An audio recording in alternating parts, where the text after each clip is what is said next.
Click on this YouTube video expecting to learn how to start a clothing brand, this is the perfect video for you. So basically, I'm going to get into a quick introduction just so you have some context on my backstory. Y'all probably already seen the thumbnail, whatever, and 150K in like whatever, 90 days. Basically, I was able to run up over six figures. So yeah, like close to 150K in a little bit of span, like a little bit of time, like basically a summer, like 90 days off pretty much one t-shirt design. Yes, I had like different variations because I used like the 3% rule on my own design. Cause I went from like the I don't want to grow up tee, which I could picture here, to social media tee. I had the stay true to you. I had the don't let the world turn your heart cold. Basically like statement tees, but they were different in my aspect. I kind of capitalized that market, and yeah, I have like copycats now. People like stealing it, like basically, you know what I'm saying. But yeah, I basically was able to run it up off that, but it wasn't just that led to my growth.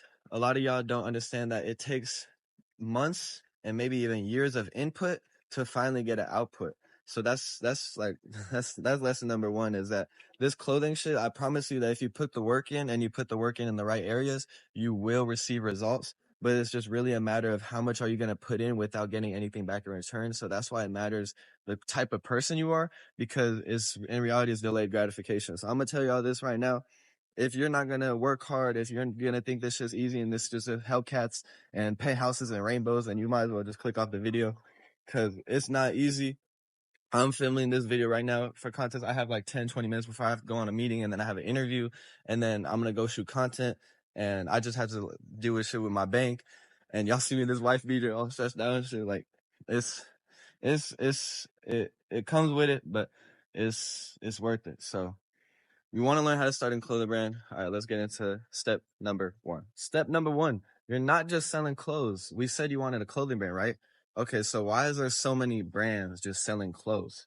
Even these influencers, there's so many influencers just selling clothes, like just using their influence to basically market the clothes. How, like, you don't want your clothes to be backed just by your personal brand. Like, you don't want just your personal influence to mean that your brand is that, because that means your clothing brand is going to live and die off your personal brand.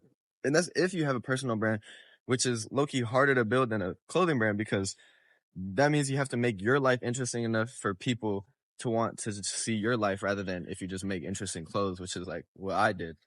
And that's why my brand blew up, and before my personal brand. Like my personal brand, like I only have 4,000 followers, damn near like 3,900 at the recording of this video, but I was able to make a good amount for my age. I just turned 20 a few days ago.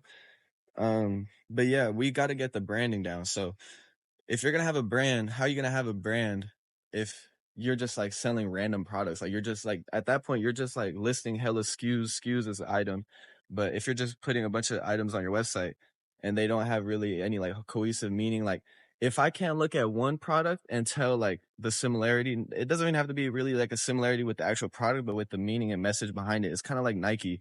It's like if Nike drops some like some denim jeans with some rips, like everybody's gonna be like, what the hell? That's not Nike. Because like Nike, we know it to be like athleisure. But yeah, so step one is definitely you're gonna have a brand. You want to start your branding. So that means you want to have your mission statement. You want to have like your logo. You want to have your slogan. You want to have like, you want to know what colors. You want to know your target audience. This is a lot at once, y'all. Y'all could play this back, but you want your target audience. So you want to know exactly what your customer looks like, how much you weigh, like what gender, the weight, like, like you really want to get, like, you want to have a vision of your customer. So basically you take that vision and you know exactly who you're selling to in everything that you do. When you make a entertaining video to try to get people to buy your product, you want to attract that person. So you're going to make a videos for that person. Like I have a video shoot that I'm about to do, and I was kind of talking to the videographer about the script, and I was like, we have to make it a way to be entertaining to my audience, because my audience, they're not going to just watch some stuff just because it's cinematic. Like in reality, like the generation we live in, like it's all brain rot. Like people don't really care about cinematics. So number one, I'll definitely say, is make sure you have a meaning message behind your brand. If y'all don't know my brand, Pashy Playground, beating with my brand, it's all about embrace your inner child. And the reason why, I have my real own reasons, and y'all could go back into some other videos. I could explain it real quick. The reason why I made that my mission is because I feel like people let the world turn their heart cold too fast. Hence why I made the shirt. And then they basically like just close off their whole heart towards the world, like in terms of like curiosity. They start exploring themselves. They start like just acting like everybody else. And my mission is to actually like be actually different, not just be different so you can say you're different, but actually like like think a different way, view the world in a different outlook, not just to be different, but because you want to be yourself. And if you're authentically yourself, you're different. And I feel like when you're authentically yourself, kids are the most authentic people on the planet because they're the closest to God, in my opinion. But yeah, it's kind of the meaning behind my brand. So y'all can see with like the colorful clothes, the choice of fonts, even my logo. Um, yeah, you can see it all throughout that with the branding. So that's just an example that y'all could use. Now we're gonna get into step 2. So now that you have a brand, you actually want to get into creating products. So creating products actually has the most like variables because you can't really like analytically and like put a formula behind like making a winning product. You kind of just have to test the market. So this is where like money comes into play, and like you losing money has to be okay. Like you could spend like a few hundred on a sample, not drop it, and just have to make a new one or put it in the vault. Like you can't be emotional with business because you got to think it's not just like you selling clothes. Like if you really want to make this a business, you got to be able to take losses. You got to be able to make non-emotional decisions. And in terms of making a winning product, I feel like the easiest thing for me to tap into my flow state, because that's really what it is. It's kind of like the same of like basketball players when they're like in the flow state and they're just like doing shit. That's kind of what it is with designing. Is you gotta take like inspiration from the world. Like say I see like the grooves inside this leaf. And then like say that inspires me to like put that same type of pattern onto like a jacket, for example, just because like the world is my inspiration and everything I see and do, like you want to be present. And I know as of late I've been not tapped into that because I've been so like busy and so much into other stuff. I haven't been able to design like how I do. And I don't really even design like for like pen to paper a lot. I can, but it's mainly like designers bringing my inspirations to life because I like to convey. It's kind of like a chat GBT prompt. I like to convey what I want in such a way to where I know that someone that's more talented than me at designing could cook something even better than what I could with my hands, but I give them such a detailed description that they know exactly what to do. So you need a winning product to really like like scale your brand to like the first step, because like the first step for all these brands is really like 5 figures a month in some aspect, because then from there you establish like a winning product organically. You probably have a few couple thousand followers, you probably have an SMS list, so like now you can go into like paid ads and that aspect. But yeah, so that's the second or first, my bad y'all, I'm losing track. So now let's hope that you have a winning product. Even if it's not a winning product, you're testing a product. How are we going to market it? So marketing is all about getting people to like what you're doing, like your product, like your content. So we kind of have to study the algorithm. So what is the algorithm favoring right now? I feel like right now Instagram is favoring a lot of like short form, brain rot, like funny, engaging content. And it's not really like the content that takes like a long, super hard time to make. You kind of just have to be more creative with it, because a lot of this content is like very, very relatable to the point where it's like ironic, or to the point where like there's so many people that like have like a universal experience. So I feel like we have to find a way to apply that with marketing clothes. And that's just right now. The algorithm can change and it can favor something different every day. So that's why you kind of have to learn to adapt. If you do want to have a clothing brand, it's not going to be like a 9 to 5 where you just clock in this hour, this day, and then you get this check. So if you're not ready for just like ups and downs, because like right now I'm in a down period and my content is not really doing that well, and I'm used to having content here and there like get millions of views and like likes, boom boom, like randomly, just dopamine you know what I'm saying? And it just hasn't been happening recently, probably for a lot of reasons. Maybe it's for sure a mix of like my content, external factors, like we just went through election, which like dismays the media a lot. And lastly, I would say it's just like what the algorithm is favoring, and I'm not just delivering what the algorithm is favoring. Maybe I'm shadow banned because I like said something in my TikTok, so maybe I should start a new TikTok. You know what I'm saying? Like there's always solutions, and you kind of just got to keep going through the rough patches, because it is a business. You're not just selling clothes; it's a business. Business comes with waves, so you have to understand how the business side is going to work, so then you can be more mentally prepared. And yeah, that's basically it for the marketing. Marketing can get very deep. Like each one of these topics can get very deep. I'm kind of just trying to sum it all up for y'all. But now I'm gonna lead into the last step. All right, so you marketed your product. This is one of the most overlooked things, and it's the fulfillment of your product. This is very, very overlooked by a lot of brands I see. that don't ship out orders, ship out late, me included. If y'all like ever bought from Pashy, it might have took a few months if you bought it while I was blowing up, just because of that warehouse that was scamming me, that was affecting my fulfillment.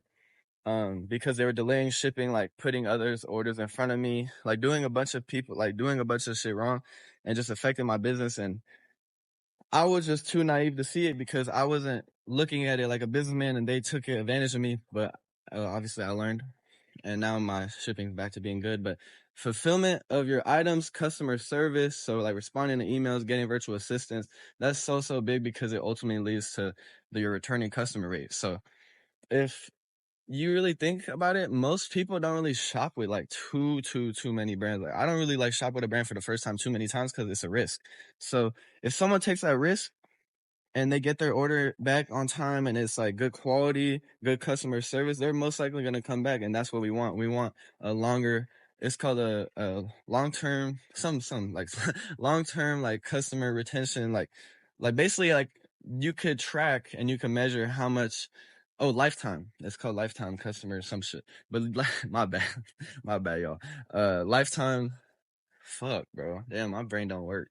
Damn, but y'all get what I'm saying. It's basically how much the customer spend with you over the lifetime of shopping with you. So once they create an order, Shopify will track it, and then you could basically see how much money they spend with you over a lifetime. Same thing with postscripts and SMS. You can see how much an SMS subscriber spends. Generally, an SMS subscriber will spend more. But all in all, to say that, make sure y'all ship y'all orders, man. Don't be scamming these people out of their hard-earned money. It's already a hard time for a lot of people. Don't be giving, like, people are gonna crash out on you because they might have spent your last. And that's the thing with my brand, is a lot of people was crashing out because I knew they was spending their last. I knew like they probably didn't have a lot of money and they wanted the shirt bad, and they, you know what I'm saying? So I was empathetic for them. And I remember at first I was like angry that so many people, like, it was like so much going on. And then like you see these orders, you see these emails, you forget that there's people behind these screens and they're just upset they didn't get their shirt, which like makes complete honest sense. To like, don't be the type of brand owner that like doesn't respond and like just flakes and lies on people. Don't do that. But yeah, man, I'm about to, I think I'm about to go back into incubation. You know what I'm saying? I think I gave y'all enough game. Let me know how y'all like this game. This is really just my knowledge. It's very broad, very broad. I do spend a lot of time. I literally work on my brand 12 to 14, maybe 15. Like, I don't really sleep that much. I've been working on my brand a lot just because like kind of is my baby, and I'm looking at it as a business, and I'm in the stage of business where I have to get into a consistent flow of income, and the only way to do that is kind of like leading into another thing, is kind of with like algorithm and knowing that you have like ads put up and like money put up and like influencers doing this and like winning products here. What the hell? Damn, tree done. What the hell? I just what the yeah. But anyways, I'm about to have to go freshen up, go to this meeting, have this interview. But I appreciate y'all watching. If y'all stay to the end. Let me know if y'all want more videos like these. I know I just be walking around talking. Let me know if there's anything I could do to make these videos more engaging, more like, cause literally right now I'm filming on my phone. I'm really just trying to convey meaning in the best way I can. I don't really care too much about quality.